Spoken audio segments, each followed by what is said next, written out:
இந்த இயக்கம் தமிழுக்கு மாத்திரமல்ல, தமிழ்நாட்டில் வாழுகிறவர் எல்லோரும் சமம் என்ற திராவிட மாடல் சிந்தனை கேலியும் கிண்டலுமாக இன்றைக்கு பேசி வருவதை நாம் பார்க்கிறோம். 2 ஆண்டுகளுக்கு முன்னதாக வரை ஐபிஎஸ் இருந்து போலீஸ் அதிகாரியாக இருந்தவர்.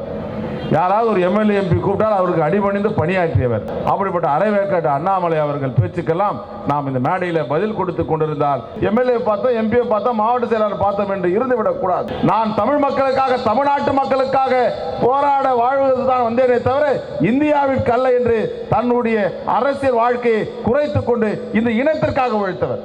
வடநாட்டில் இருக்கிற எல்லாரும் இங்கே வந்து வேலை செய்கிறார்கள். வேலை செய்யும் போது நம்ம இந்தி திணிப்பை ஒழித்தோம். இந்தி யாரும் படிக்கிறத தடுக்க வேணாம், தடுக்கலாமா, யார் வேணா படிக்கலாம் சொன்னோம். இந்த சென்னை ராஜதானத்தை பிரிக்காமல் அப்படியே விட்டு இருந்தால், இந்தியாவோடு அந்த இதை சேர்க்காமல் இருந்தால், இன்றைக்கு உலக வல்லரசு நாடுகளோடு மெட்ராஸ் சென்னை ராஜதானியும் அமெரிக்காவை போல வளர்ந்திருக்கும் என்று சொன்னார். கோரிக்கைகள் எது வைத்தாலும், எதிர்கட்சியில் இருக்கக்கூடியவர் கோரிக்கைகள் எது வைத்தாலும் அந்த கோரிக்கையை உடனுக்குடன் தீர்த்து வைக்கிற தலைவராக நம்முடைய மாண்பு முதலமைச்சர் அண்ணன் தளபதியார் இன்றைக்கு திகழ்ந்து வருகிறார். ராமருக்கு அனுமார் இருந்ததை போல இன்றைக்கு நரேந்திர மோடி இன்றைக்கு ராமர் கோயிலில் இருந்து கொண்டிருக்கிறார். கடவுளை ஒரு நாளும் நாங்கள் அரசியல் ஆக்க மாட்டோம். கடவுள் வேறு, அரசியல் வேறு.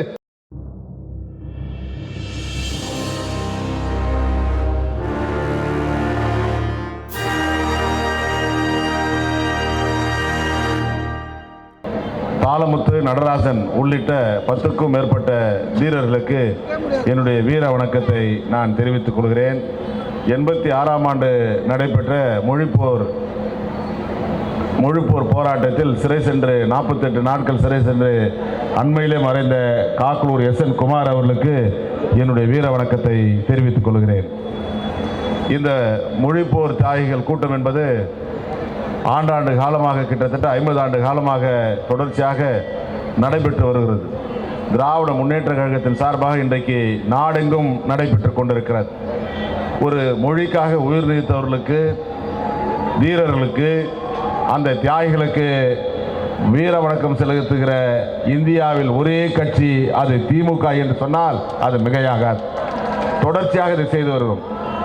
மொழிப்போர் தியாகிகளாக இருப்பவர்கள் மாத்திரமல்ல, திராவிட முன்னேற்ற கழகத்தில் உழைத்து வீரர்களாக மறைந்தவர்களுக்கும் வீரர்கள் தினம் என்று ஒவ்வொரு நாளும் முரசொலியில் பத்தியாக அவருடைய புகைப்படத்தை போட்டு அவர்களுக்கென்ற வாழ்க்கை வரலாறை போட்டு வெளியிடுகிற இயக்கம்தான் திமுக. அதுபோலவே திமுகவில் இருக்கிற உடன்பிறப்புகள் யாராக இருந்தாலும், சாதாரண தொண்டனாக இருந்தாலும் சரி, தலைமை தொண்டனாக இருந்தாலும் சரி, அவர்கள் மறைந்துவிட்டால் அவர்களுக்கு அந்த திருவுருவப் படத்தை திறந்து வைத்து அவர்களுக்கு மரியாதை செலுத்துகிற இயக்கம்தான் திமுக. மரியாதை செலுத்துகிற தொண்டர் தான் திமுக தொண்டர். அப்படி இந்த இயக்கம் என்பது ஒரு குடும்பத்தோடு பிணைந்து இருக்கக்கூடிய ஒரு இயக்கமாக இந்த இயக்கம் இருக்கிறது. ஆண்டாண்டு காலமாக படிப்படியாக வாரிசுகளாக இருந்தாலும் இந்த இயக்கத்தின்பால் அன்பு கொண்டு இந்த இயக்கத்துடைய பெரியார், அண்ணா, தலைவர் கலைஞர் கொள்கைகளை தலையிலே சுமந்து இதை கட்டி காப்பாற்றி அடுத்த தலைமுறைக்கு கொண்டு போய் சேர்க்க வேண்டும் என்று ஆவலோடு நமக்கெல்லாம் சொல்லித் தருகிற இயக்கம்தான் இந்த திமுக இயக்கம். இந்த திமுக இயக்கம் என்பது தமிழினம், கலாச்சாரம், பண்பாடு, மொழிப்பற்று, நாட்டுப்பற்று, இனப்பற்று, தாய்ப்பற்று எல்லாவற்றையும் நமக்கு கற்றுத்தருகிற ஒரு இயக்கம். ஒரு கட்சி என்று சொன்னால் அதற்கு உயிர் இருக்காது. ஒரு இயக்கம் என்று சொன்னால் ஒரு உயிர் இருக்கும். இந்த இயக்கத்தில் உயிர் இருக்கிறது, மூச்சு இருக்கிறது. அதனால தான் இந்த அளவுக்கு இது வாழ்ந்து கொண்டு இருக்கிறது. தலைவர் கலைஞர் 50 ஆண்டு காலம் இந்த இயக்கத்தை தன் தோளிலே தாங்கி தமிழினம், தமிழுக்காக, தமிழ்நாட்டுக்காக, தமிழ் மக்களுக்காக பேசி எழுதி போராடி சிறை சென்று நமக்கெல்லாம் இந்த தமிழ்நாட்டை இன்றைக்கும் உணர்வுள்ள தமிழ்நாடாக, உயிருள்ள தமிழ்நாடாக மாற்றி காட்டியிருக்கிறார். ஆனால் நடுக்குத்தைக்கு ராஜ் அவர்கள் சொன்னார், பேரறிஞர் அண்ணா பொறுப்பேற்ற உடனே சென்னை ராஜதானியம் இருந்ததை மெட்ராஸ் ஸ்டேட் என்று இருந்ததை தமிழ்நாடு என்று பெயர் சூட்டினார். தமிழ்நாடு என்று பெயர் நாடு என்று சொன்னால் தேசம், ஆனால் தமிழ்நாடு என்று சொல்லி இதுக்காக பெயர் சூட்டினார் என்று சொன்னால் அவருக்கு உள்ள தமிழ் பற்றை அதை காட்டுகிறது. அது மாத்திரமல்ல, சுயமரியாதை கல்யாணம், கலப்பு திருமணத்துக்கு சட்ட வடிவம் கொண்டு வந்தார். அப்படி கொண்டு வந்து சொன்னார், இந்த இயக்கம் தமிழுக்கு மாத்திரமல்ல, தமிழ்நாட்டில் வாழுகிறவர் எல்லோரும் சமம் என்ற திராவிட மாடல் சிந்தனை, எல்லோரும் சமம் என்ற அளவில் அன்றைக்கு சட்டம் இயற்றினார்கள். தலைவர் கலைஞர் பல்வேறு சட்டங்களை இந்த சமுதாயத்திற்காக ஏற்றிருக்கிறார்கள். அண்மையிலே நம்முடைய ஆர்வீரன் தளபதி அவர்கள் அனைத்து சாதியும் அர்ச்சராகலாம் என்ற சட்டத்தை கொண்டு வந்து அதை நிறைவேற்றி இன்றைக்கு அர்ச்சகர்களை இன்றைக்கு வேலையிலே அமர்த்திருக்கிற இயக்கம் திமுக தலைவர் அருமையண்ணன் தளபதி ஸ்டாலின் அவர்கள். அப்படிப்பட்ட ஒரு சமநிலையாக ஒரு திராவிட மாடல் நாயகனாக ஒரு திராவிட இயக்கத்தினுடைய சிந்தனையை கொண்டு ஆட்சி நடக்கிற இந்த ஆட்சியை கேலியும் கிண்டலுமாக இன்றைக்கு பேசி வருவதை நாம் பார்க்கிறோம். ஆனால் எங்கோ ஒரு இடத்துல அண்ணாமலை யூடியூப்பில் பேசுவதை நான் மேடையில் போட்டு அவரை நான் விளம்பரப்படுத்தி கொண்டு தான் இருக்கிறான் என்று தான் நினைக்கிறேன். அண்ணாமலை யார்? 2 ஆண்டுகளுக்கு முன்னதாக வரை ஐபிஎஸ்ஸாக இருந்து போலீஸ் அதிகாரியாக இருந்தவர்.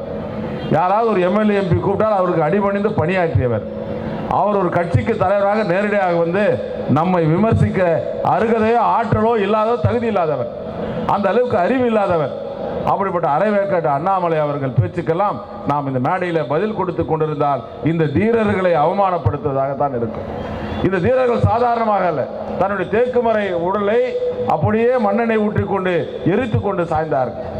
தமிழ் உணர்வு, தமிழ் வாழ்க, தமிழ் வாழ்க, இந்தி திணிப்பு ஒழுக என்று கோஷம் போட்டுக்கொண்டே இறந்து போனார்கள். அந்த உணர்வு அவர்கள் சாகும்போது எப்படி இருந்திருக்கும் என்பதை நீங்கள் நினைத்து பார்க்க வேண்டும். இப்படி இன்றைக்கு இருக்கக்கூடிய திமுக அந்த உணர்வுள்ள திமுக இருக்க வேண்டும் என்று தான் நாங்கள் விரும்புகிறோம். எங்களை போன்றவர்கள், இங்கே இருக்கக்கூடிய நாசர் போன்றவர்கள், நடுக்குத்தை ராஜு போன்றவர், சன்பிரகாஷ் போன்றவர்களாம் இந்த இயக்கத்தில் சேருகிற போது இது போன்ற பதவிக்கு வரும் என்று நாங்கள் சேரவில்லை. தளபதி அவர் இளைஞரணி தொடங்கினார் என்ற அந்த உணர்வோடு சேர்ந்தோம். அன்றைக்கு சட்டக்கல்லூரியில் படிக்கிற காலகட்டத்தில் மாணவர்களை இணைத்துக் கொண்டு சட்ட நகல் எரிப்பு போராட்டத்தில் கலந்தோம். ரயில் மறியலை செய்தோம், பஸ் மறியல் செய்தோம்.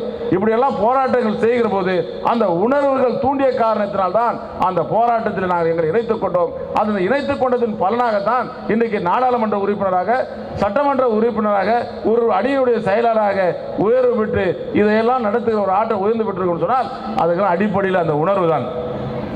அந்த உணர்வை இன்று இருக்கக்கூடிய இளைஞர்கள், அந்த உணர்வை இன்று இருக்கக்கூடிய மாணவர்களை சேர்ந்தவர்கள் பெற்றே ஆக வேண்டும். ஏதோ ஒரு பொறுப்பு வாங்கினோம், அதற்காக விசிட்டிங் கார்டு போட்டோம், லெட்டர் பேட் போட்டோம், 4 கூட்டம் போனால் பேசணும், 4 கூட்டத்துக்கு போய் எம்எல்ஏ பார்த்தோம், எம்பியை பார்த்தோம், மாவட்ட செயலாளர் பார்த்தோம் என்று இருந்துவிடக்கூடாது. அடுத்த தலைமுறைக்கு இந்த உணர்வை நீங்கள் கொண்டு போய் சேர்க்க வேண்டும். இன்றைக்கு ஆவடியில் இவ்வளவு பெரிய பிரம்மாண்டமான கூட்டம், இவ்வளவு உணர்வாளர்கள் கலந்து கொண்டிருக்கிறது சொன்னால் திமுக இன்னும் 100 ஆண்டு காலத்திற்கு சாகாது, அது உயிரோடு வாழும். இந்த உணர்வாளர்கள் இதை உயிரோடு வைத்திருப்பார்கள். தலைவர் கலைஞர் உழைத்த உழைப்பை, தலைவர் கலைஞர் இயக்கத்திற்காக ஆற்றிய தொண்டை, இது தலைவர் கலைஞர் இந்த தமிழ் மண்ணுக்காக அவர் எழுதிய எழுத்துக்கள் மறைந்து விடுமா? தினந்தோறும் முரசொலியில் அவருடைய வாழ்க்கை வரலாறு வருகிறது. அவருக்காக புத்தகம் வெளியிடுகிறார்கள், அவருக்காக பல சான்றோர்கள் ஆன்றோர்கள் மேடைகளை பேசி வருகிறார்கள். பன்முக தோற்றம் உள்ளவர், பன்முகம் தோற்றவர்கள், பல வகையில் சாதனை படைத்திருக்கிறார். அவருக்கு ஈடு இணை யாரேனும் உண்டா இந்தியாவில்? அவர் சாதாரண முதலமைச்சரா? அவர் நினைத்திருந்தால் இந்த நாட்டினுடைய பிரதம அமைச்சராக இருக்கலாம், அவர் நினைத்திருந்தால் இந்த நாட்டினுடைய ஜனாதிபதியாக இருக்கலாம். ஆனால் அவர் சொன்னார், வாய்ப்பு வருகிற நேரத்தில் என் உயரம் எனக்கு தெரியும், நான் தமிழ் மக்களுக்காக, தமிழ்நாட்டு மக்களுக்காக போராட வாழ்வதற்கு தான் வந்தேனே தவிர இந்தியாவிற்கு அல்ல என்று தன்னுடைய அரசியல் வாழ்க்கையை குறைத்துக் கொண்டு இந்த இனத்திற்காக உழைத்தவர். ஒரு பிரதம அமைச்சர் சொன்னால் எல்லோரும் டெல்லிக்கு போயிடுவாங்க. நாங்கள் ஒரு நாள் பலமுறை நான் சொல்லியிருக்கிறேன், அந்த பாராளுமன்றத்துடைய லாபியில் பேசிக் கொண்டிருக்கிற போது லாலு பிரசாத் யாதவ் சொன்னார், இந்தியாவுடைய ஒட்டுமொத்த பிற்படுத்தப்பட்ட மக்களுக்கான தலைவர் யார் என்று சொன்னார், அது உங்கள் தலைவர் கலைஞர் தான் என்று சொன்னார். பிற்படுத்தப்பட்ட மக்களுக்காக மண்டல் கமிஷனை கொண்டு வந்தவர் தலைவர் கலைஞர். விபி சிங்கை இன்றைக்கு இந்தியா முழுக்க தமிழ்நாட்டில் போற்றி புகழ்ந்து அவரை கட்டாயப்படுத்தி அந்த மண்டல் கமிஷனுடைய சிபாரிசை இன்றைக்கு நிறைவேற்றி தந்தவர் யார் என்று சொன்னார், தென்கோடியில் இருக்கிற கலைஞர் என்று லாலு பிரகாஷ் சொன்னார். லாலு பிரசாத் யாதவ் சொன்னாரே தவிர இன்னொன்று சொன்னார், உங்கள் தலைவர் கலைஞர் மாத்திரம் கொஞ்சம் இந்தி படித்தால் அவர்களை நாங்கள் வடநாட்டில் இருக்கிற தலைவர் எல்லாம் இந்த நாட்டினுடைய பிரதமர் அமைச்சாக்க தயாராக இருக்கிறோம் என்று சொன்னார்கள். ஆனால் அது கலைஞரிடத்தில் நாம் நேரடியாக சொல்ல முடியுமா? இந்தி திணிப்பை கலைஞர் ஏற்றுக்கொள்வாரா? அப்படிப்பட்ட பதவியே தேவையில்லை என்று தான் சொல்வார். அந்த அளவுக்கு இந்த இனத்திற்காக 6 கோடி 7 கோடி மக்களுக்கான ஒரு தலைவர் தான் நம்முடைய தலைவர். தமிழ்நாடு என்பது திராவிட நாடு. இந்த திராவிட நாடு வளர்ச்சி யாரால் வந்தது? இன்றைக்கு இந்தியாவில் இருக்கக்கூடிய பல மாநிலங்கள் தமிழ்நாடோடு போட்டி போட முடியவில்லை. காரணம், அந்த இடங்கள்லாம் தேசிய கட்சி நாட்டை ஆண்டது. இந்தியாவிலே முதலாக ஒரு மாநில கட்சி ஆட்சி பிடித்த மாநிலம் அது தமிழ் மாநிலம். அன்றைக்கு எல்லாரும் கேலி பேசினார்கள். இவருக்கு என்ன தெரியும், இந்திய கட்சிக்கு தேசிய கட்சிக்கு தவிர இவர் என்ன தெரியும், இவர்களுக்கு எப்படி ஆளப் போகிறார்கள் என்று கொஞ்சம் கேலி எல்லாம் பேசினார்கள். ஆனால் இன்றைக்கு 50 ஆண்டு கால திராவிட கட்சி ஆட்சினால் இந்த நாடு வளர்ச்சி பெற்றிருக்கிறது. அன்றைக்கு இந்தியாவில் வடநாட்டில் இருந்த தலைவர்கள் என்ன சொன்னார்கள், நீங்க இந்தி படித்தா வடநாட்டில் வேலைக்கு போகலாம் என்று சொன்னார்கள். நான் கூட பாராளுமன்ற உறுப்பினராக இருக்கும் போது பல மாநிலங்களுக்கு அந்த குழுவில் போவேன், கமிட்டியில் போவேன்.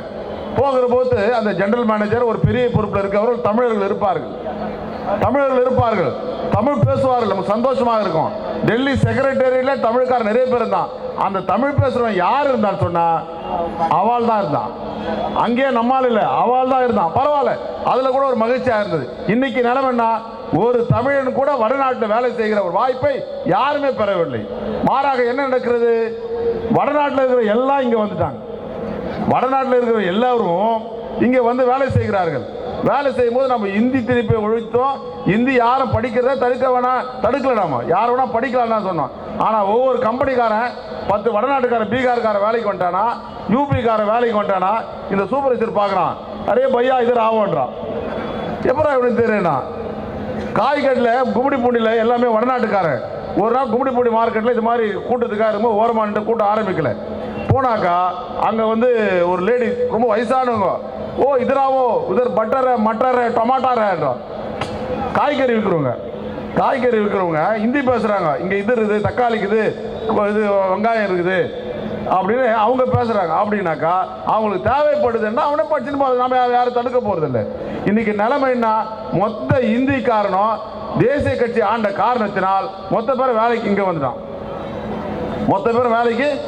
வந்துட்டான். நம்ம யாருன்னா போறோமா? அதே நான் சொன்னேன், 20 ஆண்டு காலத்துக்கு முன்னாடி டெல்லியில் வேலை செய்த தமிழன், பல மாநில வங்காளத்தில் மும்பையில் வேலை செய்த தமிழன், இன்றைக்கு ஒரே ஒரு தமிழன் கூட அங்கே வேலை செய்யவில்லை. ஆனா எங்க வேலை செய்யறான்? யூரோப்பில் வேலை செய்யறான், அமெரிக்காவில் வேலை செய்யறான், சைனாவில். எல்லாரும் உலக நாடுகள் முழுக்க தமிழன் ஐடி ஃபீல்டில் ஜொலிக்கிறான். தகவல் தொழில்நுட்பத்தில் இன்னைக்கு உலகமெங்கும் தேவைப்படுகிறது. எல்லா இடத்துக்கும் போறான், எல்லா இடத்துலையும் வேலை செய்கிறாங்க. அப்படிப்பட்ட ஒரு சூழ்நிலை தமிழனுடைய ஒரு பொக்கிஷமாக. நான் வெனிசுலா நாட்டுக்கு போனேன். அந்த வெனிசுலா நாடு என்பது அமெரிக்காவிலிருந்து ஒரு நைட்டு முழுக்க பசிபிக் கடலை கடந்து போகணும். மியாமியிலிருந்து போகணும், புளோரிடாவிலிருந்து போகணும். ஒரு நைட்டு ஃபுல்லாக ஃப்ளை ஆனால் தான் அந்த நாட்டுக்கு போக முடியும். வெனிசுலா நாடு நிறைய பேரழிகள், உலக அழிகள் கிடைக்கப்பட்ட நாடு அந்த வெனிசுலா நாட்டில். அந்த வெனிசுலா நாட்டில் நாங்கள் போன போது அந்த கவர்மெண்ட்டில் ஒர்க் பண்ணுறவன் 2 பேர் என்னது சார், நான் மெட்ராஸ் சார் வந்து பேசினான். என்னடா இவ்வளோ தூரத்துலேருந்து வேலை செய்ய, அமெரிக்காவில் வேலை செஞ்சால் கூட பரவாயில்ல, அமெரிக்காவில் இவ்வளோ தூரம் வேலை செய்கிறீங்க எப்படின்னு கேட்டால், சார் நாங்கள் ஐடி இன்ஜினியர் சார், 20 வருஷத்துக்கு முன்னாடியே ஐடி இன்ஜினியர் சார், அதனால எங்களுக்கு நல்ல சம்பளம் தராங்க, நாங்கள் வேலை செய்கிறதா சொன்னான். அதே மாதிரி இங்கிலீஷ் கயானா போனேன், பிரேசில் பக்கத்தில். அந்த நாட்டுக்கு போனாக்கா அங்கே ஒரு கிரிக்கெட் ஸ்டேடியம் கட்டின்னு இருக்காங்க. அந்த கிரிக்கெட் ஸ்டேடியம் கட்டுறதை பார்வையிடுவதற்காக வெஸ்ட் இண்டீஸ் என்பது உங்களுக்கு எல்லாம் தெரியும், லாரா இவங்கெல்லாம் இருக்கக்கூடிய பெரிய பிளேயர்கள், விளையாட்டு கருப்பின பிளேயர்கள். அந்த நாட்டுக்கு போகும்போது அங்கே நான் போன போது என்னை பார்த்துட்டு கடகடன்னு ஓடி வந்துட்டாங்க.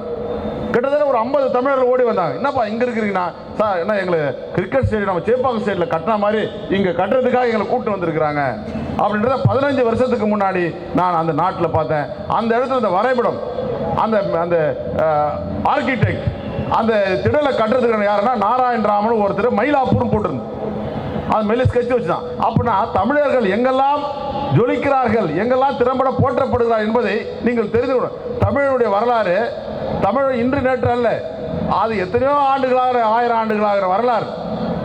அதாவது ஒரு ஆய்வு ஒன்று சொன்னது, இந்தியா ஒருங்கிணைந்த இந்தியா, அதில் சென்னை ராஜதானியம்.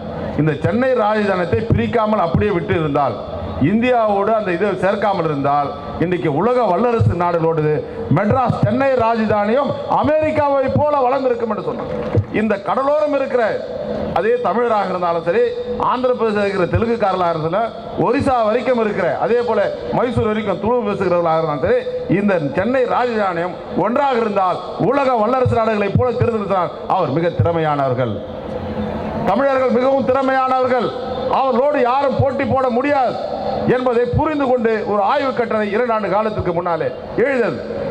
அதனால்தான் எப்போது வந்தாலும் மோடி சொல்லுகிறார், இனியா பொங்கல் ஆத்துக்கள் சொல்றாரு, பார்த்துருப்பீங்க. திருக்குறள் சொல்றாரு குழ குழ கோயின்னு. குரல்னா நச்சு நச்சுன்னு இருக்கு நம்ம குரல்.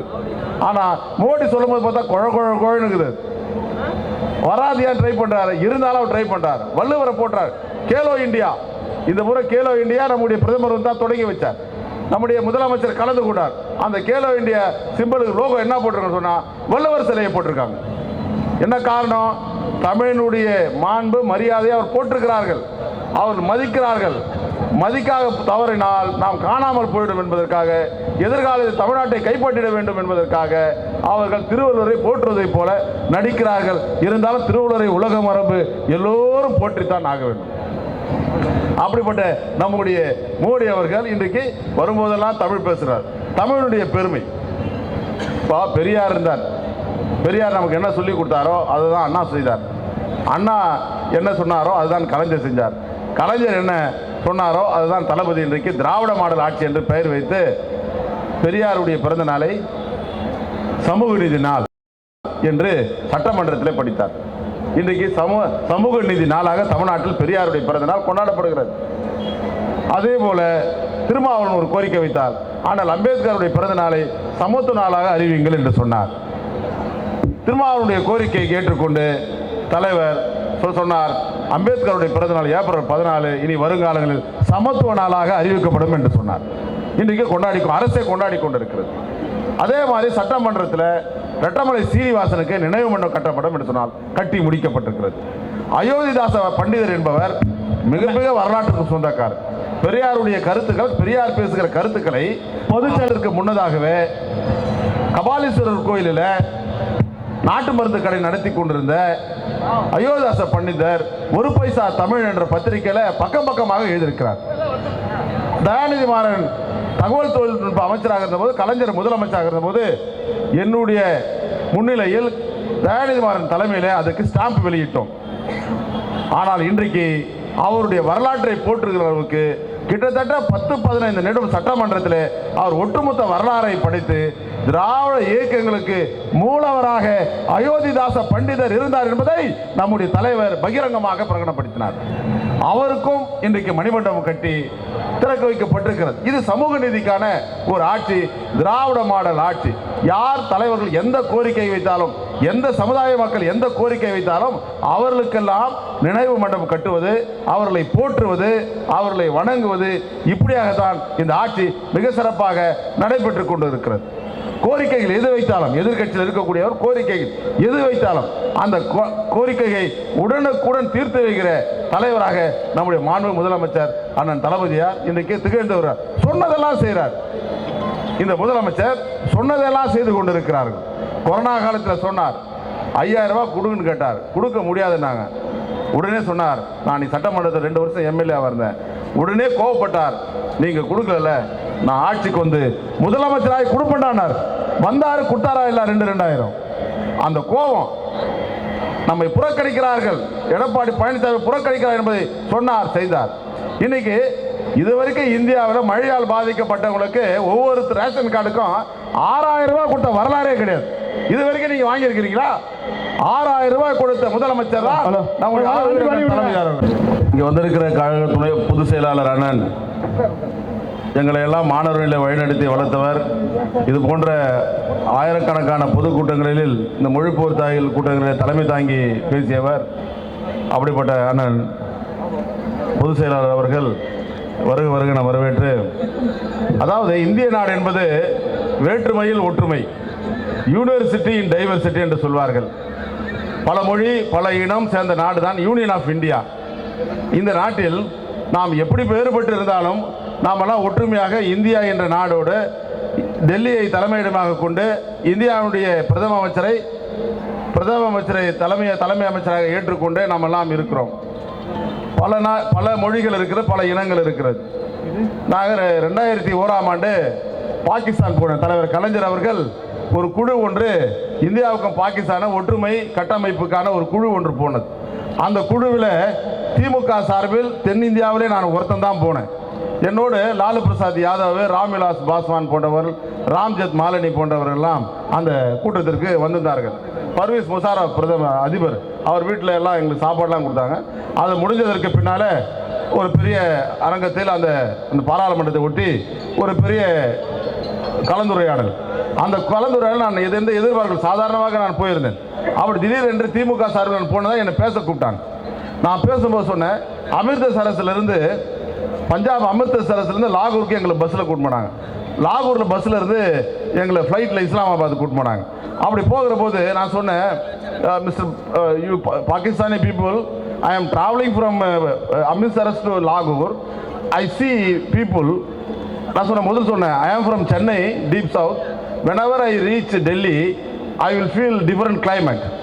I will wear dhoti in Chennai, but when I reach Delhi, I will wear sweater. I will wear a warm dress.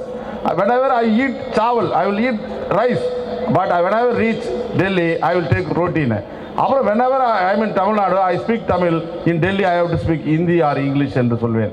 Whenever I see people in Chennai, they used to wear pant and dhoti, but in Delhi, kurda, surda, like that. இது மாதிரி நான் சொல்லிட்டே போனேன். ஆனால் நான் இதை போல டெல்லி இது பஞ்சாப் அமிர்தசர்லேருந்து லாகூர் வரைக்கும் வந்தேன். ஆனால் டெல்லியில் இருப்பதை போல சீதோசனத்தை நான் இங்கே லாகூரில் பார்க்கிறேன். டெல்லியில் இருப்பதை போல ரோட்டி இங்கே ஆளு சாப்பிடுகிறார்கள், உருளைக்கிழங்கு சாப்பிட்றாங்க, நான் அதை பார்க்கிறேன். அதே போல அங்கே இருக்கிற இந்தி போல உருது போல இங்கும் இந்தி உருது பேசிக்கொண்டு இருக்கிறார்கள். எல்லாமே சீதோசனை, உணவு, மொழி, கலாச்சாரம், பழக்கம் எல்லாம் ஒன்றாக இருக்கிற நீங்கள், வேறுபட்டு இருக்கிற நாங்களே இந்தியாவோடு ஒன்றாக இருக்கிற போது ஒன்றாக இருக்கிற நீங்கள் பாகிஸ்தானியர் இந்தியாவை விட்டு ஏன் பிரிந்தீர்கள் என்று கேட்டேன். ஏன் பிரிஞ்சு அப்படிப்பட்ட நிலைமையில் இருக்கக்கூடிய டெல்லி வாலாக்கள் தமிழ்நாட்டை ஆள துடிக்கலாமா? தமிழ்நாட்டில் அரசியல் பண்ண துடிக்கலாமா? ராமர் கோயிலை கட்டி ராமருக்கு அனுமார் இருந்ததை போல இன்றைக்கு நரேந்திர மோடி இன்னைக்கு ராமர் கோயிலில் இருந்து கொண்டிருக்கிறார். மிகப்பெரிய அரசியலை ராமரை புகுத்து விட்டார். இப்படிப்பட்ட ஒரு கேவலமான கடவுளை இங்கே ராமரை வணங்காதவர் உண்டா? இங்க இருக்கிற நம்ம ஜெகத் ரட்சகன் விட இன்னைக்கு ஒரு சிறந்த ஆழ்வார் யாருன்னா இருக்கிறார்களா? வைணவர் யாராவது இருக்கிறார்களா? அவர் சொன்னா இது பெரிய நம்முடைய மோடி பேச முடியுமா? ஒரு அவர் போல பேச முடியுமா? அந்த அளவுக்கு பக்திமான்களாக இருக்கக்கூடிய மாநிலம் தான். ஆனால் கடவுளை ஒரு நாளும் நாங்கள் அரசியல் ஆக்க மாட்டோம். கடவுள் வேறு, அரசியல் வேறு. மதத்தின்பால் அரசியல் நடத்துகிற பாஜக வீழ்த்துகிற இந்த 2024 பாராளுமன்ற தேர்தலில் 40 நமது, நாளை நமது என்று வென்றெடுக்க நாம் ஆயத்தமாக சபதமேற்போம் என்று சொல்லி மீண்டும் ஒரு முறை வீர வணக்க தியாகிகளுக்கு என்னுடைய வீர வணக்கத்தை தெரிவித்துக் கொள்கிறேன். நன்றி, வணக்கம்.